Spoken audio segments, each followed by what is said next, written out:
nombre de nos compatriotes ont voté ce jour pour moi, non pour soutenir les idées que je porte, mais pour faire barrage à celles de l'extrême droite. After an intense campaign, victory for Emmanuel Macron. For the first time in 20 years, French voters have granted a president a second term in office, rejecting far-right candidate Marine Le Pen. A high number of voters stayed home, but in the end, Macron held off strong challenges from the far right and the far left to secure another 5 years in the Élysée Palace.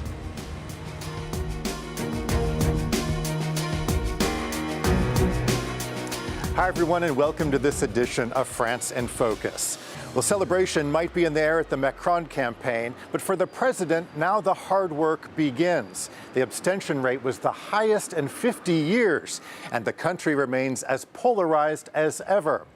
If Macron's first term is any indication, there could be some bumps in the road ahead. Emmanuel Macron has secured a second mandate in a France that's more polarized than ever. Parties on the extreme left and right gained a historic number of votes in the presidential election. The French leader's first challenge will be to try to create some unity around his centrist policies. Whatever our ideas, it's democracy that seems to me to be losing out today, because there are only extremes that break through. There are no longer any real debates or real ideas that come out. The French leader plans to return to the tricky topic of pension reform. Although he initially campaigned on pushing the age of retirement back from 62 to 65, after facing vocal opposition, he said he's open to softening his stance. That's what I'm saying. I want to do it gradually. I gave a time frame of 2030. That's not fantasy. That is to say, if we have to give ourselves a shorter time frame to move the retirement age, that can be one of the things we discuss. Emmanuel Macron described the second round of voting as a referendum for or against ecology. He's pledged to invest in renewable energies, with 50 new wind farms created by 2050. And an increase by tenfold in solar power. He's promised to phase out gas and oil production by 2040 and to make France carbon neutral by 2050. If we want to respect the Paris Agreement, we have to go twice as fast as what we have just done together. During these 5 years, twice as fast is possible. Well, we will do it. But he has some work to do convincing ecologists his program goes far enough. The NGO Greenpeace has described his first mandate as a catastrophe for the environment. With the presidential election now behind us, all eyes are on the legislative elections coming up in June. If they go the way President Macron wants them to, he'll have a majority. But that's not the only scenario. It's one last chance for all the other candidates to pick up as many seats as they can. Some are calling it the third round of the presidential elections. The next big electoral battle, the legislative elections in mid-June, where 577 seats in the National Assembly are up for grabs. Defeated far-right presidential candidate Marine Le Pen is already rallying her troops. We launch tonight the great electoral battle of the legislatives. I will lead this battle with all those who had the courage to oppose Emmanuel Macron. Fellow far-right politician Eric Zemmour has called for nationalist forces to unite and form a coalition. The vote will decide the makeup of the government and could have a major impact on who gets to be prime minister. There are several possible outcomes. Like in 2017, the winner of the presidential election also wins the majority in the National Assembly. That's pretty much been the case since 2002, and the scenario that the Élysée would like to see repeated. Another possibility, a relative majority, or winning less than 289 seats. In that case, it would be necessary to negotiate agreements between parties. But there is someone else who has his eye on another prize. Jean-Luc Mélenchon, the far-left leader of France Unbowed. He garnered nearly 22% of the vote in the first round of the presidential election, and now he's hoping to win enough support to become prime minister. This divided government, where the president is from one party and the prime minister is from another, is known as cohabitation and has happened 3 times before in France. Le troisième tour commence ce soir. The third round starts tonight, on the 12th and 19th of June. By calling on you to elect me as your prime minister, I'm in fact calling on you to create a new future for our people. And Mélenchon may have the support of the voters. A new poll suggests just 1 in 5 want Macron to secure a majority, with more than half in favor of an alliance that would block his policies. For the time being, France Unbowed has refused any alliance with the Socialist Party, but the door has been left open for the Greens. Still, in 2017, Mélenchon's party only won 17 seats in the National Assembly.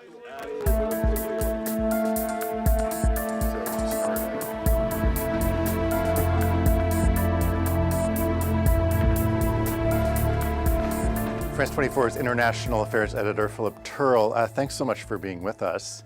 So the abstention rate was 28%. That's the highest in 5 decades. Why did so many voters decide to stay home?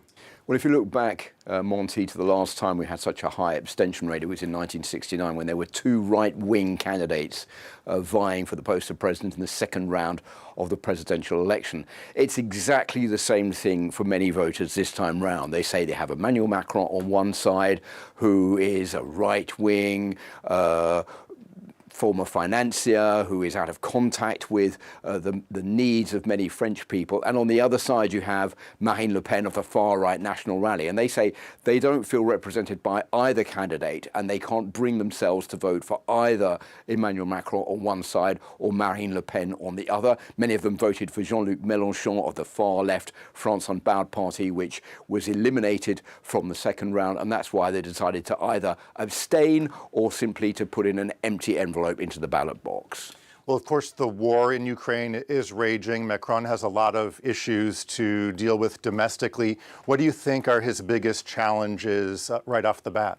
Ukraine is certainly a very important thing for Emmanuel Macron. He knows that he has got the legitimacy of a head of state respected within the European Union to go to Ukraine to try to negotiate some kind of deal between the Ukrainian leadership and Russia to find a solution to this war. I think that will be almost top of his agenda. Secondly, the European Union is also very important for Emmanuel Macron to move forward with the integration, the building process of the EU. And back here in France, the most important thing for Emmanuel Macron is, I think, to increase spending power for the average French man and woman. It's been the number one issue on the agenda in this election is how can we have more money to spend at the end of the month? How can we make ends meet? That is why so many people have moved their vote to the far right and also to the far left. Well, so Marine Le Pen, of course, did not win the election, but she showed that she has significant and growing support here in France. What does her performance say about the rise of the far right here in France? We've seen a steady increase over the years of the support for the far right in France. The traditional right-wing party, the Republicans, did disastrously badly in this presidential election, getting less than 5%. The Socialist Party, which was the former party of François Mitterrand and François Hollande, did even worse. It got 1.7%. So the question is, will the far right be able to come together in the form of Marine Le Pen on one side and Eric Zemmour from the other far-right party to build a unified far-right? That's pretty uncertain at the moment. But even though Marine Le Pen didn't win this election, she can go away from it saying that her party, the far-right National Rally, has achieved, with just over 41%, its biggest ever score in a presidential election. There's a sense that voters were voting against Le Pen rather than for Macron. Do you think that he has some kind of mandate as a result? I think you're right. I think that many voters who, for example, would have voted for the far left in the first round. Around 40% of those voters are known to have thrown their weight behind Emmanuel Macron to keep Marine Le Pen out of power in France. There's this, what is called the Republican Front, which used to function much better, which was a rallying call in the face of the National Front at the time, potentially gaining power, for all other parties to come together to vote for the other incumbent candidate. It still functions, but not as well as it used to. I think there is definitely a swing more in favour of the far right. I think that there's many people suffering from the cost of living, from living in defavorised areas of France, not really being very sure about what the future is going to bring. And Marine Le Pen has been really an incarnation of all those troubles, been very close to French people. So we've seen a split now between two different Frances. The France of Marine Le Pen, the France of those who feel they've been left behind, and the France of Emmanuel Macron from the cities, the towns, more educated, more rich backgrounds, who feel that he's definitely the right candidate to pull France out of its problems and to move France forward.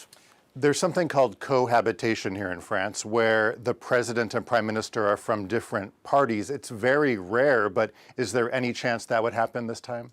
There is a chance Emmanuel Macron may be able to pull off a majority in the upcoming legislative elections in June, but it's not certain. And because of the big support for certainly the far left, which just didn't get into the second round, half a percentage point behind Marine Le Pen's far right, there is a chance that Emmanuel Macron could be face to face with a government from another political party or another political movement. And I think he's going to try over the next couple of months, couple of weeks or so, to try to seduce as many of those voters from certainly the far left and some from the far right to try to support him to make his presidency the success that he wants it to be. Philip Turl, thanks so much.